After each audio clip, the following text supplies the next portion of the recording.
Welcome to the session. This is Professor Farhat. In this session, we're going to look at the Balance Scorecard, or BSC. So what is the Balance Scorecard? In a nutshell, the Balance Scorecard is a way to measure the company's performance. So how are we going to measure the company's performance? Well, if you really think about it, how do we usually measure the company's performance? Well, what you learned in financial accounting and intermediate accounting, in many of your accounting courses, you look at financial indicators. What are the financial indicators? Well, the financial ratios. You look at sales, you look at earnings per share, you look at return on equity. So traditionally, this is what we've been doing. We were looking at financial indicators. For example, higher profit means the company is doing better. That's what we assume. If we have a higher profit, it means managers are doing a good job. Then they will get better bonuses. We look at earnings per share, EPS. We look at return on income, return on investments. Return on asset, return on equity. So all what it tells us, the financial indicators, if we have good numbers, if the accounting numbers are looking good, then simply put, we can equate this with good managers, and we could equate this with good company, and we could grant our managers employee stock option plan. So what is wrong with this picture? Well, think about it for a moment. Sometime what's going to happen, you might have lousy numbers. Just because the economy is not doing well, you might have lousy numbers. But the managers, they're good managers, just the economy is not good. So there's nothing you can do to change this fact. And sometime the economy is doing so well that your company is doing well, although your managers, your employees are not doing very well. So what happened is, the balance scorecard, if financial measures are the only indicators, we're going to have two shortcomings. And the two shortcomings are something called myopia or short-sightedness. Why? If you really think about it, if we're looking to increase, let's assume the company focus on earnings per share, which in turn drives the stock price up, because earnings per share drives the stock price up, at least in theory. So what's going to happen is this: managers will focus on the earnings per share. They will focus on increasing the earnings. So what they can do, they can cut on expenses like R&D. They can cut R&D. They can lay off employees. And by doing so, earnings per share could go up. As a result, in the short term, the company's stocks might go up because we are doing a good job driving the stock price up. But in the long term, what's going to happen is the company will suffer because we cut down on R&D, we lay off employees, therefore we will be at a disadvantage down the road. So what's going to happen with focusing strictly on financial measures, it's going to encourage the manager to focus on the short term rather than the long term perspective. And what happened, the manager will drive the stock price up, they will cash out their employee stock option plan, then they would lose the company. Okay, maybe you heard of that term, bump then dump. Basically drive the stock price up, then dump it and move. Okay. Also, focusing on financial indicators often reward only top managers. So employees who are working on the front lines, employees who are dealing with customers on day-to-day basis, they're not really affected by the earnings per share or the return on investments or return on equity, because they don't have a large investment in the company. They don't have enough stocks so for them to be affected. So what happened, because the traditional way to measure the performance of a company was limited and it has some shortcoming, and because of business changed over the years, if you remember what we talked about in the previous recording, we talked about the new business environment where we have lean manufacturing, we are using technology, we are using e-commerce. So as a result, we have a new generation of cost accountant over the years that they were trying to find a tool, something to measure the company's performance much better. So what we come up with is this balanced scorecard, and we're going to see what it looks like.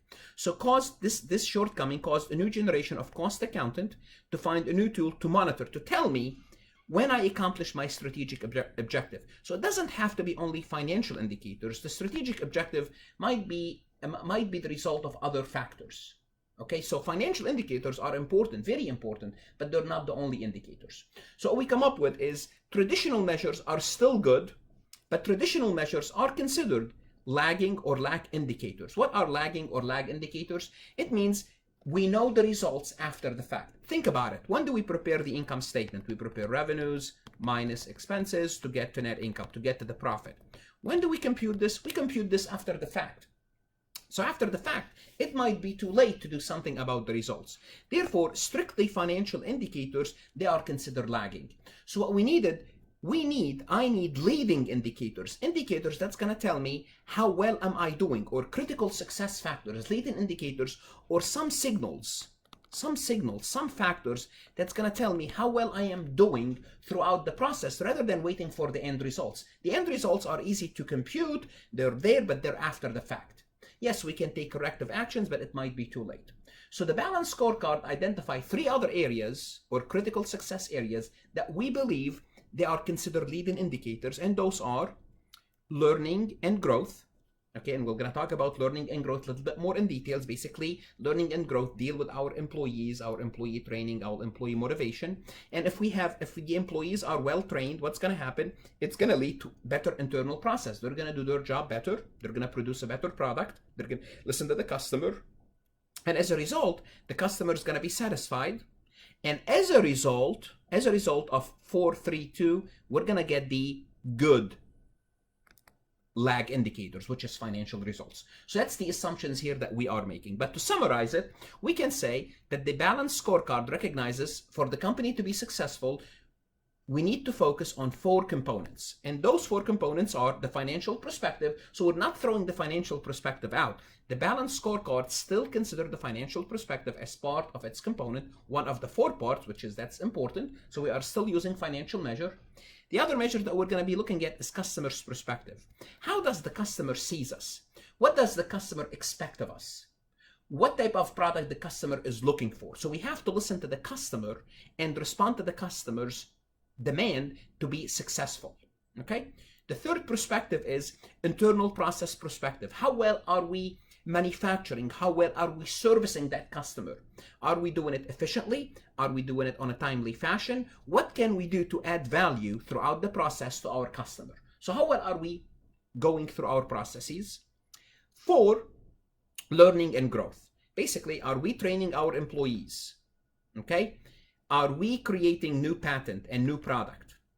How well are our employees motivated to work for us? Do we have any innovation in technology and knowledge within our employee? Are we investing in our employee? Are we rewarding our employees? So we need to look at the company from a learning and growth perspective. And by the way, the business scorecard evolved over the years as business changes. As business changes, you'll have different perspective. But let's take a look at a strategy map for this balanced scorecard. So here are the 4 components: 4, 3, 2, 1. But what's going to happen to look at the scorecard for it to make sense, because it's integrated, it's much broader than just financial perspective, because financial perspective is usually the ultimate goal. Financial perspective is usually the ultimate goal for the company, the ultimate goal for the stockholders. So what is the key here? Well, the key is this. You will start with learning and growth. You will start with this. What does that mean? It means you will enhance your employee skills by training. You communicate strategy to the, well, let's start with the training of the employee. So if you enhance the employee skills, here's what's going to happen.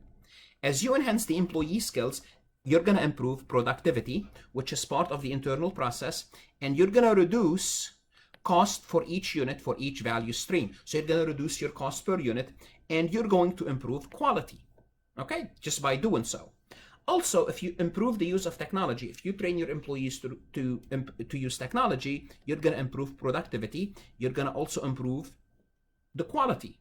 If you communicate strategy throughout the organization and reward the employees, so if you tell them this is what we want to do and you reward them, also as a result, the employee is going to improve the quality. The employees, they're going to improve the customer satisfaction because they know what you want to deliver, therefore they will deliver it, and you're going to enhance the product innovation. Good. Now what's going to happen as you train your employees and you reward them and you motivate them, your internal processes, you're going to have improved product innovation. You're going to have improved product innovation. As a result, you're going to improve customer profitability. So you're going to be making, if you have better product, you can charge the customer a little bit more money, which you make more profit. You're going to improve productivity, which in turn would reduce order filling time. So the customer will get their item early, which is it's going to make the customer happy. You're gonna improve the quality of the product. As a result, you're gonna have improved customer satisfaction. And you're gonna enhance product innovation, which also in turn improve the customer satisfaction. So notice, we started by training the employee, telling the employee what we want, motivating the employee, rewarding the employee, which in turn improve our product, which in turn make the customer happy. Now, making the customer happy will increase our revenue, would reduce our cost, and as a result, if we can increase revenue and reduce cost, return on investment will go up. Here we just met the financial results, and as a result, the stockholder, the ownership equity, they're very happy. The stockholders are very happy. So notice, the old method is focus on the financial, and that's all. Well, the new balanced scorecard is start from the bottom and go up.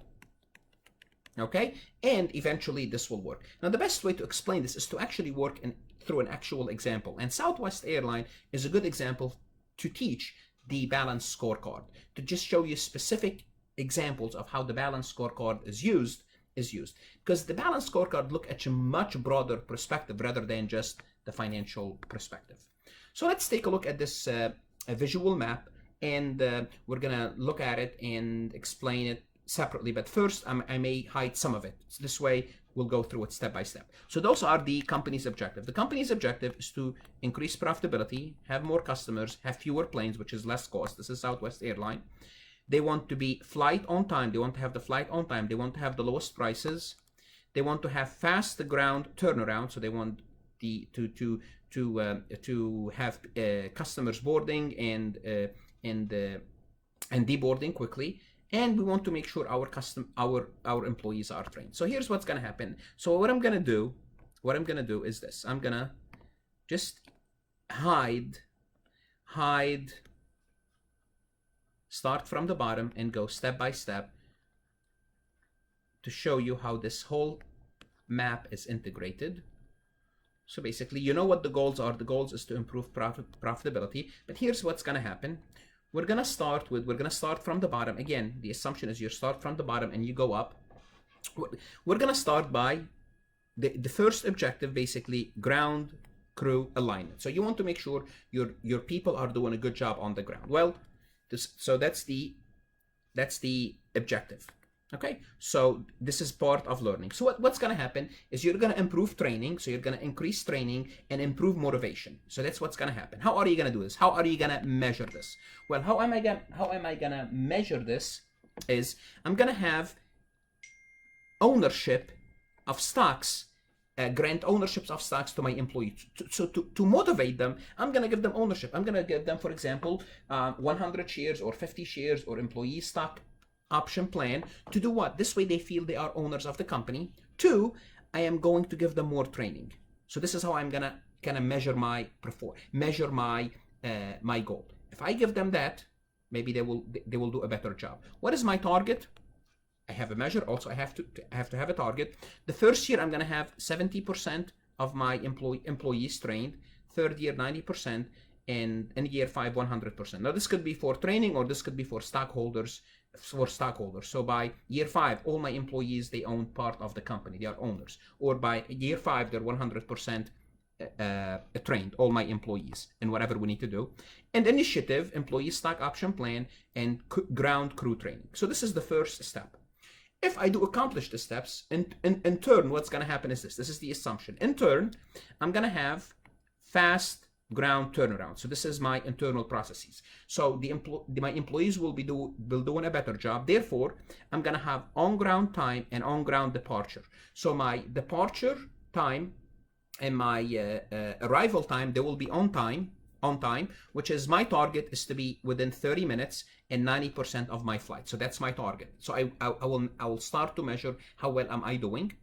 And the initiative is I'll have a cycle time optimization program. So I'll start to monitor my time and make sure, I would reward employees based on that initiative. So what's going to happen? If that happened indeed, if I shortened my time, departure and arrival for 30 minutes, what does that do? In return, that's going to make my customers, which is the customer's perspective of the balanced scorecard, very happy. Because the assumption is this. As long as my flights are on time and as long as I can give my customers the lowest prices, okay, because now I'm trying to save money. the flight on time and the lowest prices, then my customers are happy. I'm going to retain my customers, and my customers is going to have a word of mouth and bring me more customers.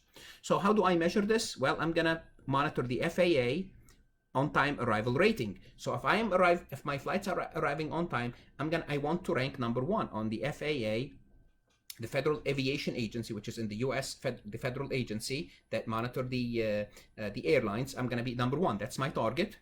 Also, my customer ranking, I want my customer ranking to be number 1. How do I monitor this? Well, market survey. I look at companies that do market survey, and I'm hoping to be number 1. The initiative, I will have a quality management program, and I will have customer loyalty program, just to make sure my customers are happy. Now, if I train my employees, if I do a better job, my customers are happy. As a result, I'm going to achieve my ultimate goal, which is what? Lower cost, increase revenue. Lower prices will increase my revenue. And if customers are happy, they're going to buy more, they're going to market for the company. And as a result, my profitability will go up. So I have more profit, I have more customers, and fewer planes. And why do I mean fewer planes? Because part of Southwest Airline is to have less planes, and to be more specific, only one type of a plane. This way it reduces the maintenance. It will make easier for the ground crew to manage their assets, which is their airplane. The measurement, I'm going to look at my market value. I'm going to look at my seat revenue. I'm going to look at my plane lease cost. Hopefully I can bring that down. And the target is, for example, I want 30% compound annual growth for my profitability, 20% compound annual growth for my seat revenue. I'm making these targets up as I go along, which is the company will be doing so, and 5% maybe decrease in my cost. So to make the long story short, what we did is, to achieve our target, because before we only looked at financial, but to achieve our target, the balance scorecard said, start from the bottom. Look at your employees and move upward, and you will eventually reach that target. Now, well, let's think about it for a moment. Yes, we map all this together, but we're making a simple assumption. We are making the simple assumption that if we do so, this will work. Okay? This may not work. So the only way to find out is we have to maybe run this program for a year or two to find out if we are getting dividend from this plan, if this plan is paying off at the top. Now, what happened if we find out it's not working? Now, by the way, for Southwest Airline, it did work. It was a good, like, Southwest Airline balance scorecard is a very traditional case that's taught in business school, so it worked. But let's assume that another company, they did this, they decided on their objective, and their measurement, it did not work, so it did not pay dividend. What's going to happen? You have to stop, and you have to change your matrices. You have to change your factors. What should you do to improve your internal processes, make your customers happy? So if it's not working, stop, change it, rethink your assumptions. Okay, it doesn't mean you are wrong. It's simply that's not what's driving your revenue up or reducing your cost. So it's simply you have to rethink it. And just by the way, balance scorecards are expensive. In other words, you have to collect data, you have to train your employees, you have to monitor the process. So it's not cheap to implement a successful balance scorecard strategy. And the hardest thing is to basically draw the strategy map. Basically, what's the strategy map? Is finding out what do you need to do to make the customers happy. What do you need to do to make the customers happy? Obviously, to make the customers happy, sometimes just make sure you sell them at a low prices, but that's not gonna work for your profit. Or to make the customers happy, you gotta give them a product that they want, and you make sure that they perceive you as a high quality company. And that's basically the balance scorecard in a nutshell. Hopefully this is an overall idea. I tried to give you an example, but I did this in a very short period of time. Just make sure you read your book and practice multiple choice questions. If you're studying for your CPA or your CMA exam, make sure to study hard because it's covered on both exams. If you have any questions, email me. Good luck and see you in class.